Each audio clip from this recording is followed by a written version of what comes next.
Hello, wonderful people. Welcome to another episode of the UX Voyager, where we think and talk about the everyday experiences people have when interacting with technology through design or any way possible.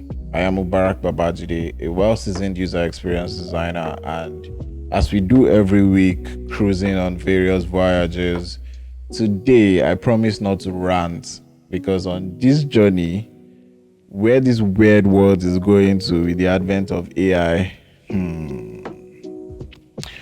All right, so I won't want you to get me wrong. I've always been excited about AI. I use it practically in my day-to-day work, but I am equally scared. And I'm not scared about the possibilities of what AI can do, but rather how people use it. So I want to liken this to when people were singing that guns should be legalized. I'm still scared of the police who are authorized to carry these materials. So why will I be okay knowing that my next door neighbor could own one? Nah, I can't risk it. Where many are mad and few are roaming? No way. So let me break down my worries to you and maybe you could reason with me. Just a few years ago, birthday cards were a thing. I can't tell if they are still a thing now, but birthday cards and handwritten notes were something we really loved. Maybe women really loved, but birthday cards were a thing. And there's also this SMS book where you can find messages like I miss you messages, congratulatory messages, etc. But the upside of these things is that they were handwritten and like they were, how do I put it now? They were humanly written, like humans wrote them. But now you are busy, you're stressed. Like they will say, Shebi, nobody can be too busy for the one that they love. So it's your partner's birthday and you need to write something meaningful. In seconds, AI can actually give you something beautiful with a lot of endearing words. So when you send it to your partner, she receives it, opens this beautiful message. There's here and there, maybe small crocodile tears, and she feels seen and loved. Then she later found out that it came from a machine you prompted for like 10 seconds and sent it to her.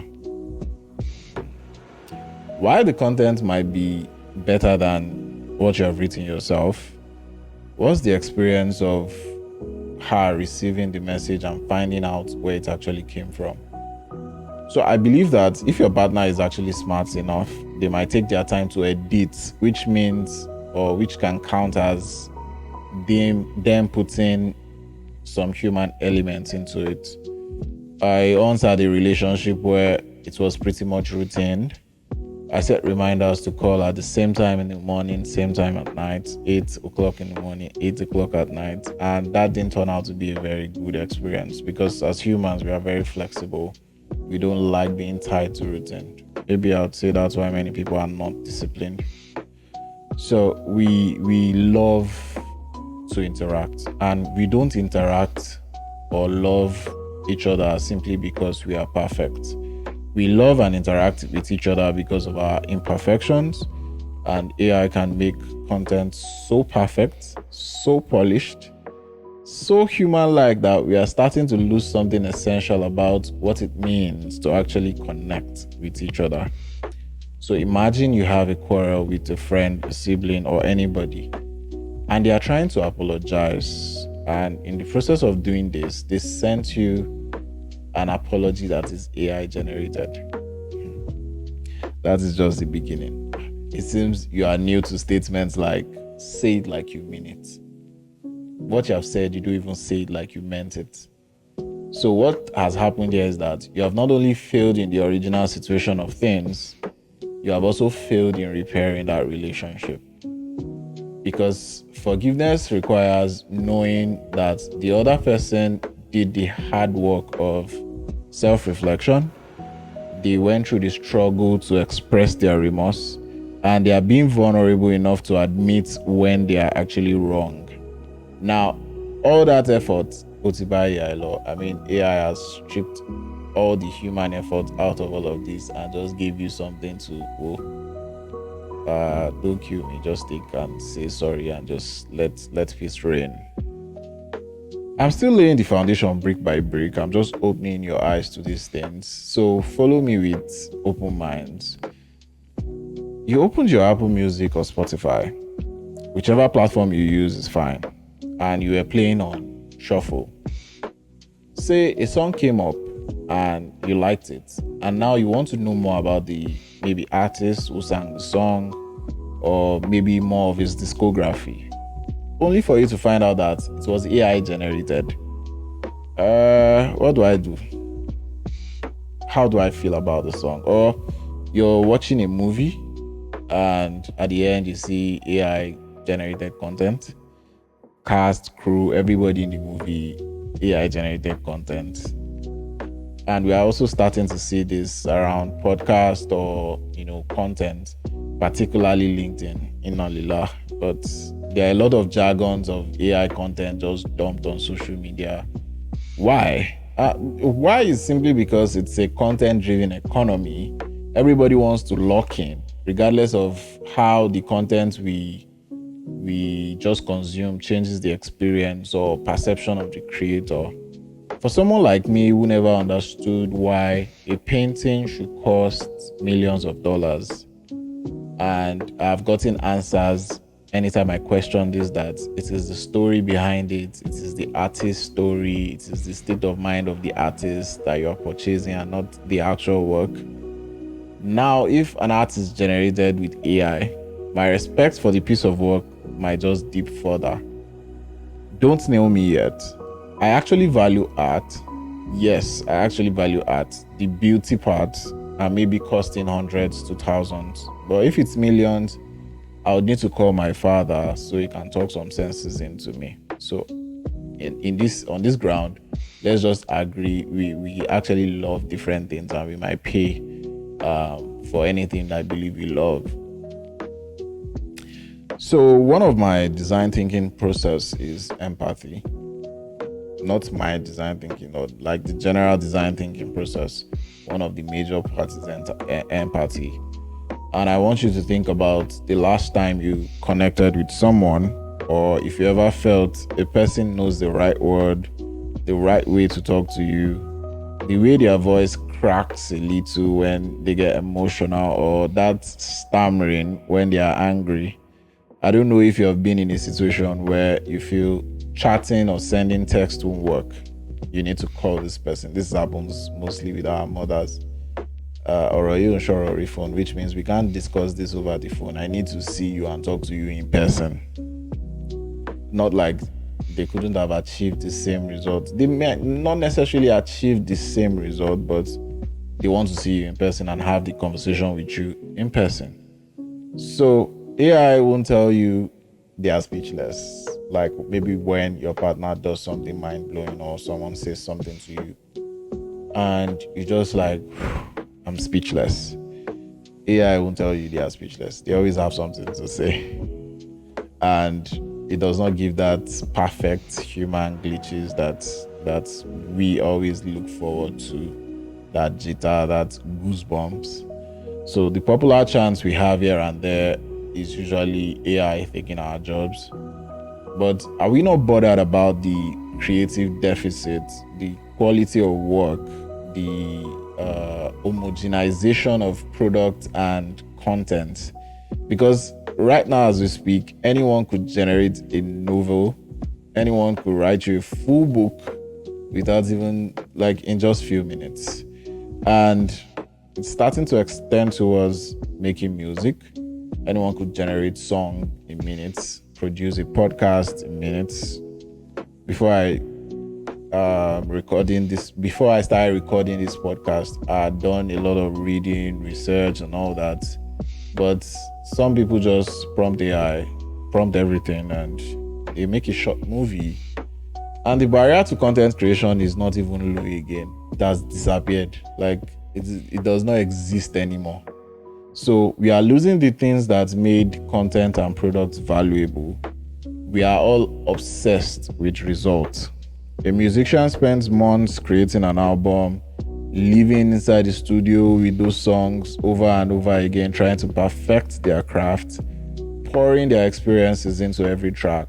That particular struggle, that labor of love is what made us connect with the music. So when we know the effort someone put into something, it always translates into some emotional weight for us, except for the clients that have told me to redesign something 5 times. Then we are not even connecting anything. I'm sad already. So the funny thing is that people are using AI the way, how do I put it now? They are using AI in ways that they don't have to think or anything. They are doing it because of money primarily. They are not doing it because they have something to say. They are doing it because of money. They have seen that the content guys, the influencer guys make a lot of money. So they are using AI to create as much content as possible. So the result in return would be that they would make more income. The experience people have now and they are faced with is that it is hard to find authentic content amidst all of the glitters and shallow stuff you see online. Hey, hold on. Before you think I'm some anti-AI person, because you actually be shocked when you find out the amount of AI tools I use or even try out.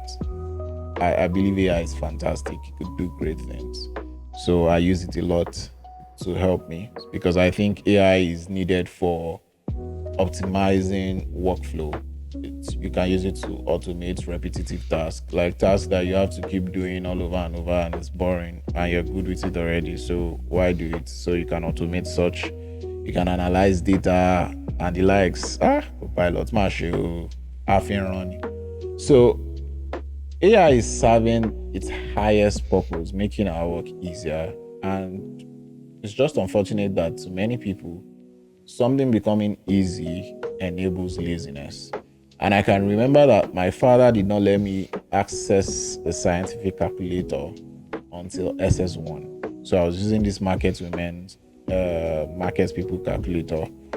So now that we have AI, you can just snap the question, upload it on AI. It will even show workings. And the best experience in life, I've always said, is it's in the process. It's in the journey of something rather than the outcome.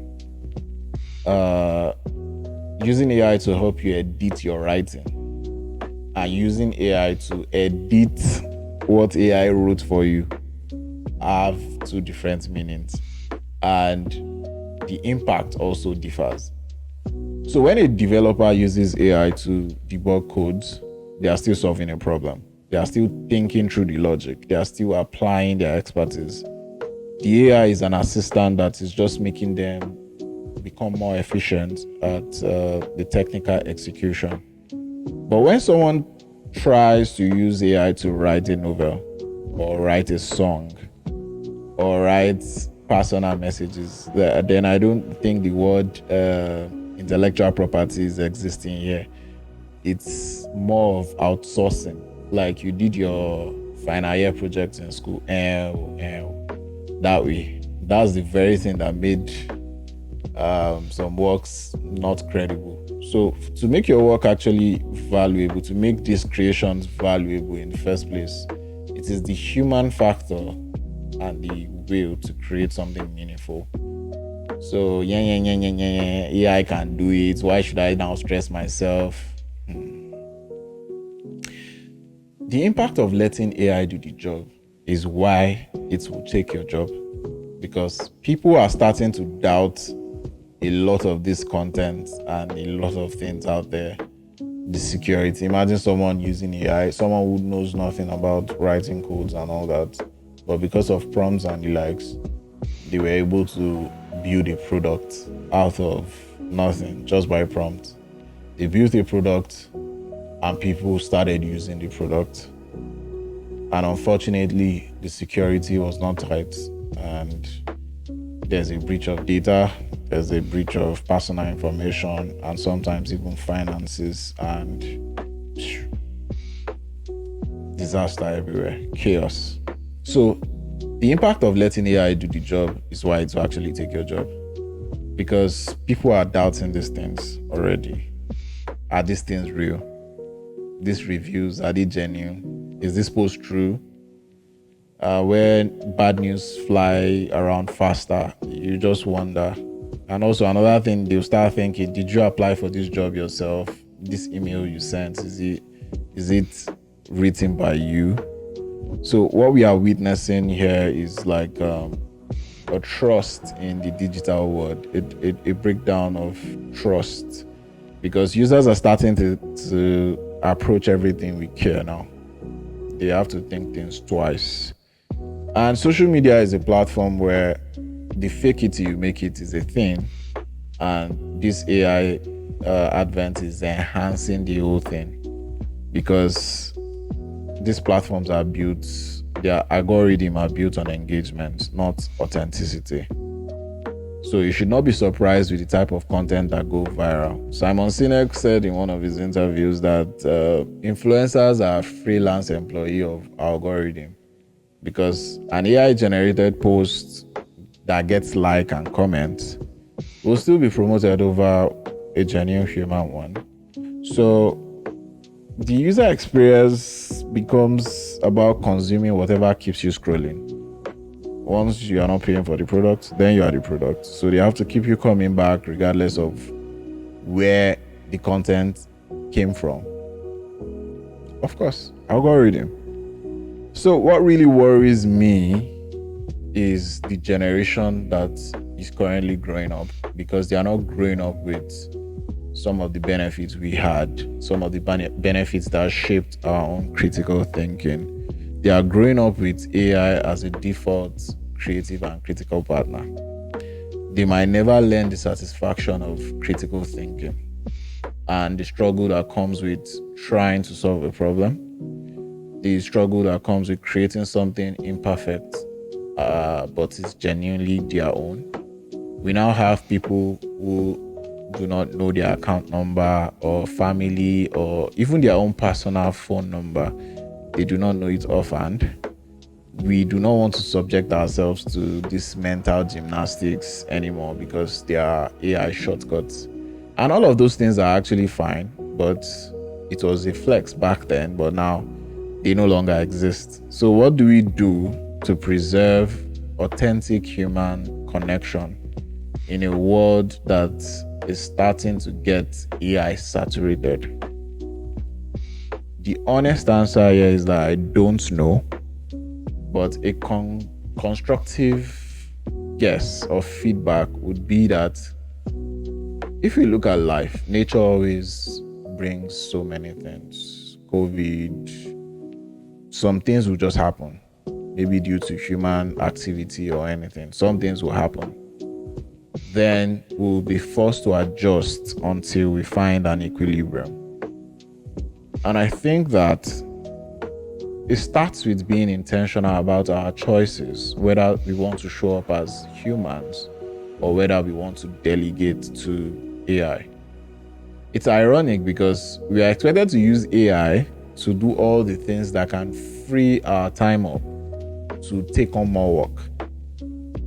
So if I was to have, let's say, 5 people doing the work, and the time it takes them to do the work is like 24 hours, it means that with AI, 2 people should be able to do the work in 24 hours, which also has its own economic, what's it called now? It also has its own economic, I don't know the word to use. If it was AI, it would have sharp impact. Let me just say impact. So when it comes to your work and optimizing workflows and all that, you can delegate to AI. But when it comes to expressing love, making apologies, creating art, songs, podcasts, content, building genuine connections, just be your imperfect self. Because there's a why handmade stuffs are usually more expensive than whatnot. I don't know, maybe Abamid. But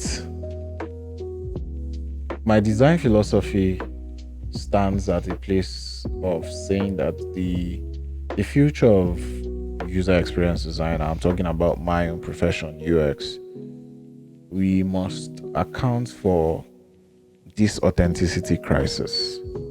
We need to design a system that celebrates human imperfection and what it takes to be genuine. And also at the same time, you need to help users who use this product or consume digital content to distinguish between what is authentic and what is artificial. I think that has been happening now where you would see AI generated content. But sometimes some people are fooled because there's no tag or anything to know that this is not real or this is not happening. So I always have a belief that the most valuable or the most enjoyable user experience used to come with some emotional fulfillment. I sang a happy birthday song. This is something I don't usually do. So my immediate younger sibling's birthday was about a week ago. And I called her to wish her a happy birthday, yada. And she asked me to sing for her. And I sang a happy birthday song to her with my crooked voice. But I must tell you that I've not really done that, but it was a very wonderful feeling for me having to have done that. The goosebumps and all that. I really loved it that when my other sibling wants to do a birthday or when anybody wants to do a birthday, even my guys who form art guys, I would be singing a happy birthday song for them, regardless of how my voice is going to turn out. And this is something I always want to do. Either as a voice note over the call, I would ensure that I sing them a happy birthday song, whether they like it or not. So my advice is that to navigate this AI world, to be able to function efficiently in this AI world, first you need to learn the basics of anything you're doing. Understand the fundamentals. Don't cut corners. Put in the work. Also learn all possible skills for human interactions. Soft skills, your communication, the way you carry yourself, the way you handle situations, feedbacks. Not that they'll give you a feedback, then you go and prompt AI that what should you respond the feedback with. So, I'd like to stop here because I think I've taken a lot of our time. So thank you for joining me. I'm your host, Mubarak Babajide, and au revoir.